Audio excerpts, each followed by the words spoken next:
Bienvenue à vous, merci de rejoindre votre journal de 22 heures à la une de l'actualité.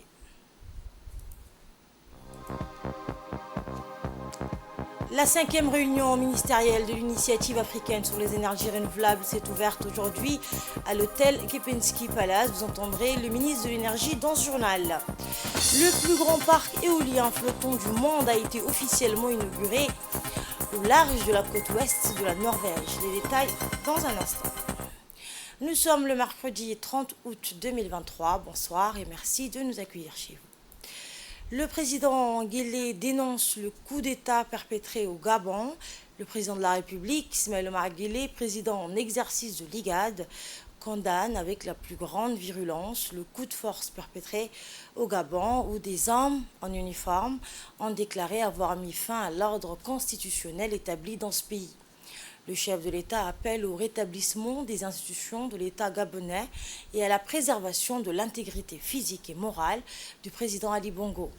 Le président Guelleh réitère son attachement aux valeurs démocratiques et à la souveraineté des peuples, seuls habilités à porter par la voie des urnes au pouvoir les dirigeants de leur choix.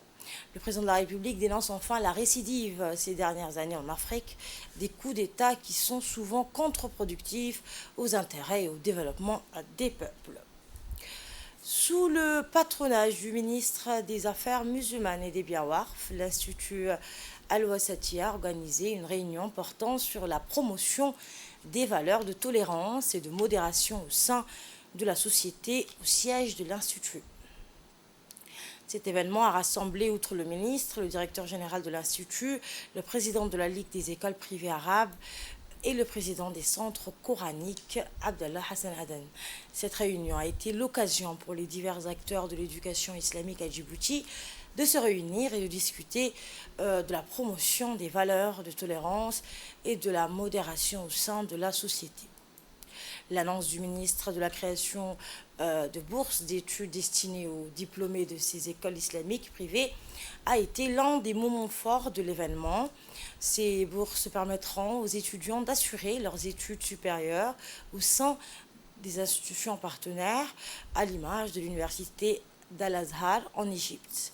L'Institut Al-Wasatiyya sera l'élément central de cette initiative éducative en offrant des formations continues aux responsables des centres coraniques et aux enseignants des écoles privées.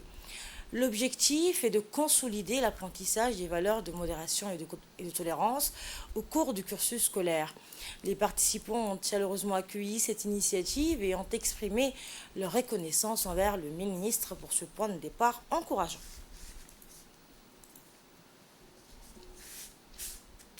Prenons la parole. Le ministre des Affaires musulmanes, Mohamed Hassan Baleh, a souligné le rôle capital joué par les institutions éducatives et religieuses dans la transmission de ces valeurs à la jeune génération. Ces principes enracinés au cœur de l'islam se posent comme les fondements indispensables pour édifier une société solidaire et prospère. Le ministre a rappelé l'importance de la collaboration entre les différentes institutions pour la réussite de cette initiative. Il a noté que cette approche synergique s'inscrit dans la vision du chef de l'État visant à promouvoir la cohésion, la solidarité et l'harmonie sociale. Dans l'actualité également, sous l'égide du ministère de l'Énergie, la cinquième réunion ministérielle de l'initiative africaine sur les énergies renouvelables s'est ouverte aujourd'hui. Celle-ci, la première du genre en République de Djibouti, a réuni des participants dont les membres du gouvernement, des experts, des investisseurs et des acteurs majeurs du secteur énergétique venus de tous les pays membres de cette organisation qui se consacrent à la promotion et au développement des énergies renouvelables sur le continent.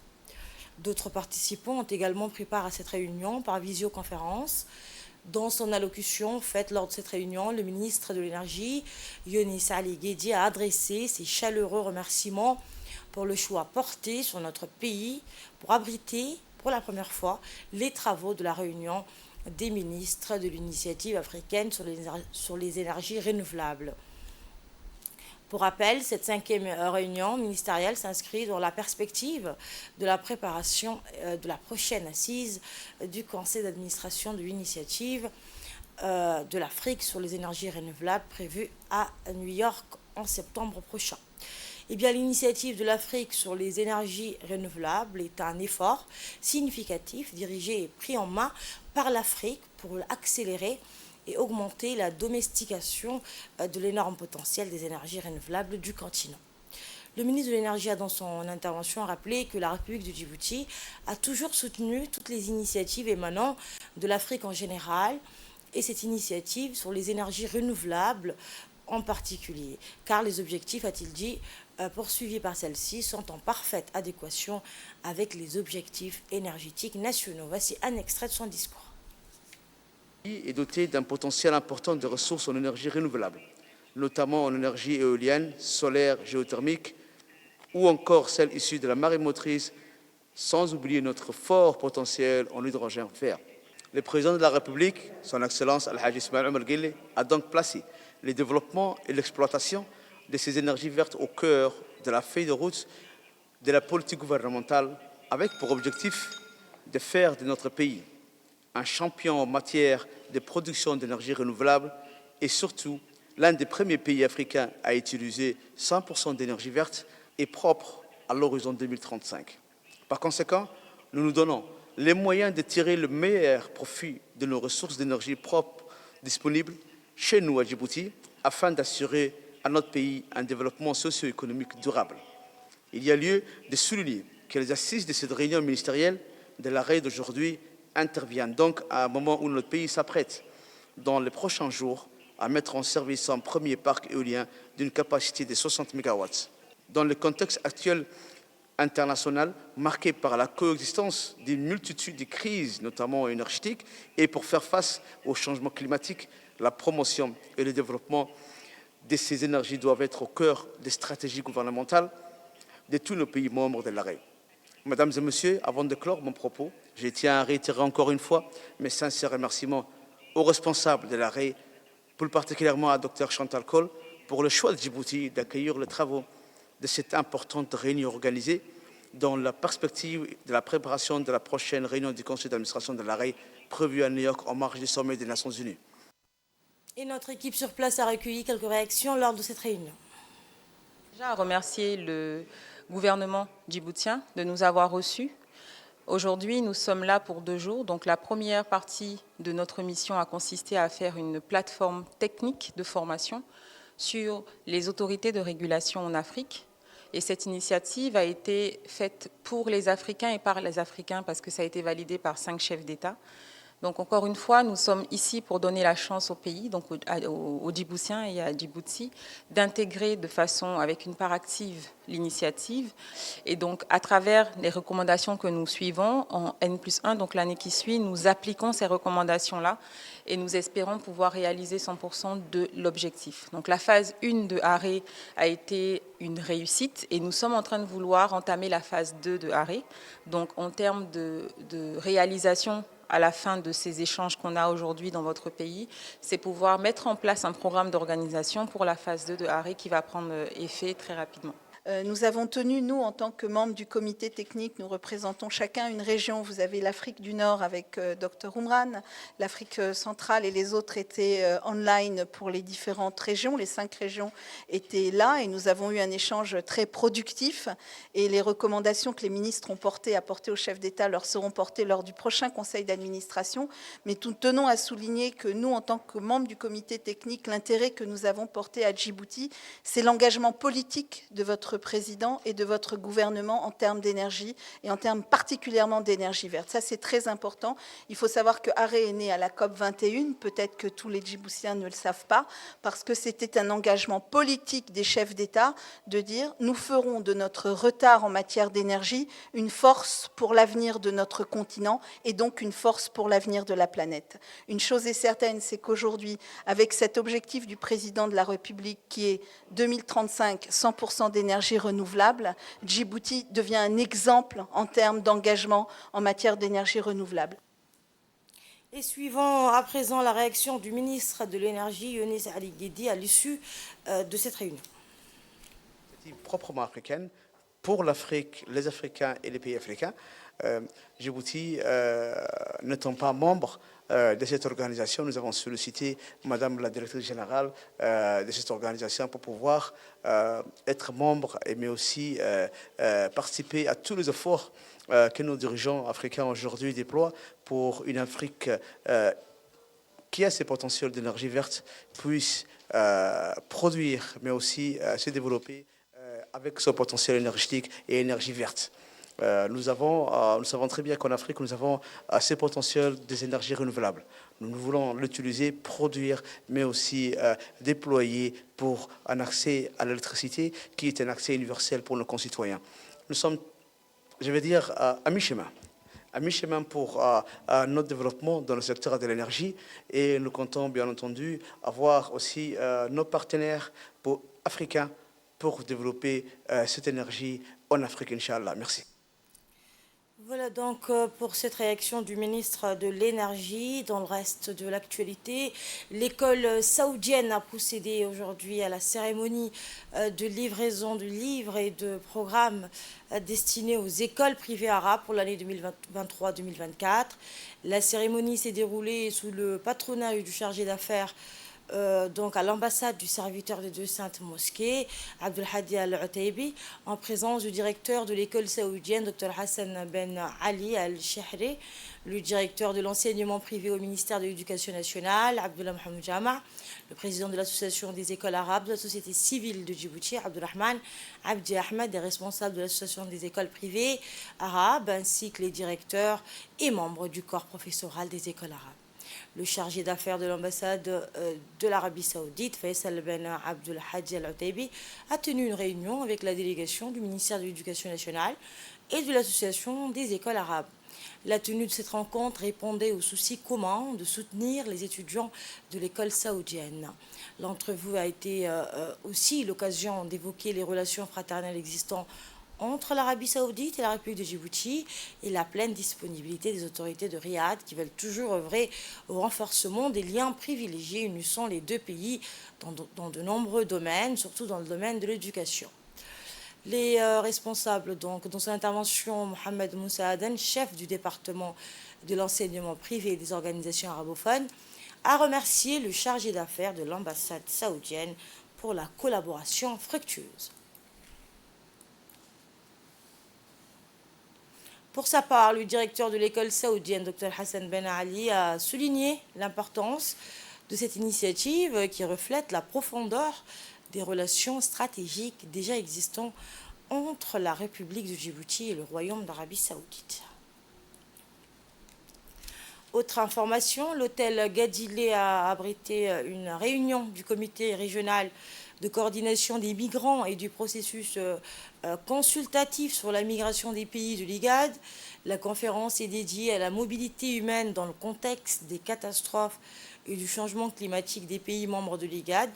Objectif, réduire la vulnérabilité aux impacts des aléas climatiques et améliorer la gouvernance des migrations en renforçant la capacité d'adaptation et la résilience des populations et des écosystèmes naturels. La République de Djibouti joue un rôle crucial dans la géopolitique, la diplomatie climatique et environnementale. Le gouvernement djiboutien s'est engagé depuis plusieurs années dans l'intégration du changement climatique et de la migration dans ses plans de développement Vision 2035 et le plan national de développement. La réunion a vu la participation des délégués des pays membres de l'IGAD.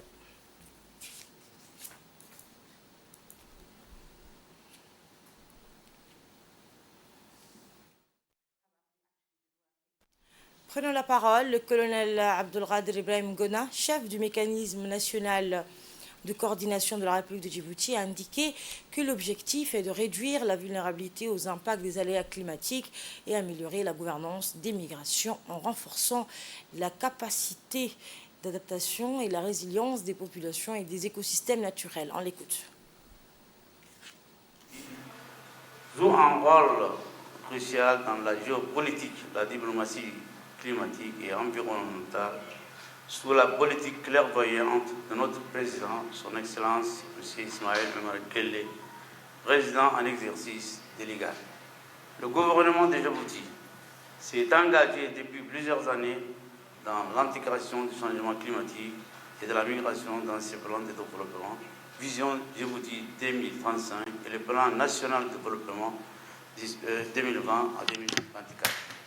Cet engagement est en partie réalisé à travers la mise en œuvre de la stratégie nationale sur la migration et le changement climatique, dont l'objectif est de réduire la vulnérabilité aux impacts des aléas climatiques et améliorer la gouvernance des migrations en renforçant la capacité d'adaptation et la résilience des populations et des écosystèmes naturels.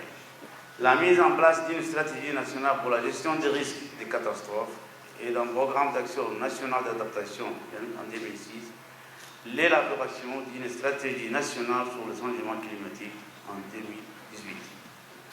Le changement climatique constitue de nos jours le plus grand défi auquel fait face l'humanité et auquel seront sans aucun doute confrontées les générations futures. La région de l'IGAD en particulier, du fait de son extrême vulnérabilité, vit avec plus d'acuité des effets néfastes du changement climatique qui fragilisent à la fois les conditions de vie des populations ainsi que des écosystèmes naturels dans cette partie géographique du monde où la population est majoritairement rurale, avec une part prépondérante des jeunes et des femmes. En bref et sans images, la direction de l'Institut des études diplomatiques a le plaisir de vous informer que les inscriptions aux cours de langue anglais, amharique, chinois et français et turc pour l'année académique 2023 seront ouvertes jusqu'au 13 septembre prochain. Tout autre chose à l'ICBI, la lutte contre la contrebande continue et s'intensifie. Des membres de la brigade de la douane en étroite collaboration avec le détachement de la police de la région d'Ali-Sabié ont intercepté hier à la frontière de Galilée une importante marchandise de khat de contrebande en provenance de l'Éthiopie. La marchandise saisie était composée de 26 colis de khat dont le poids total a été estimé à 2600 kg de khat. Selon la procédure standard en vigueur, cette quantité a été transmise à la brigade de la douane et détruite sur place en présence du chef de la brigade de la douane d'Ali-Sabié, Mohamed Moumen. Sachant que la contrebande est un fléau qui nuit à l'économie de notre pays, il incombe donc à chaque citoyen de mener de son côté une lutte acharnée pour mettre fin à ce commerce illicite. La police nationale tient à rassurer la population que ses unités opérationnelles veilleront de jour comme de nuit à sa protection et à sa sécurité, et ce, sur toute l'étendue du territoire national. Dans l'actualité internationale, le maire de New York autorise la diffusion à l'extérieur de l'appel à la prière dans les mosquées de la ville le vendredi et à l'heure de l'iftar pendant le ramadan, affirmant que l'islam, comme le christianisme, le judaïsme et d'autres religions, est l'un des éléments importants de la culture new-yorkaise et que les mosquées ont été d'une grande aide dans la lutte contre la criminalité et les immigrés clandestins. Nous sommes déterminés à vous donner la reconnaissance que vous méritez, c'est ce qu'a déclaré le maire de New York. C'est historique, la Norvège a inauguré dans ses eaux de la mer du Nord le plus grand champ d'éoliennes flottantes au monde, une technologie encore émergente mais jugée prometteuse pour la transition énergétique. La suite avec Mary Mohamed. Un parc éolien flottant du monde a été officiellement inauguré au large de la côte ouest de la Norvège. Le géant des fossiles est à l'origine de l'immense ferme Tamperne qui, avec une capacité de 88 MW, produira de l'énergie pour alimenter les plateformes pétrolières et gazières situées à proximité. Ces projets font appel à une nouvelle technologie pour fixer 11 turbines géantes au fond de la mer. Equinor s'est associé à d'autres compagnies pétrolières pour la construction du parc qui a commencé à produire de l'énergie en novembre et a atteint sa pleine capacité au début de ces mois. L'énergie produite couvrira environ 35% des besoins en énergie des 5 plateformes pétrolières et gazières en mer du Nord. Et cela représente 0,4% des émissions totales de dioxyde de carbone de la Norvège en 2022. Et c'est la fin de cette édition. Je vous souhaite de passer une excellente soirée.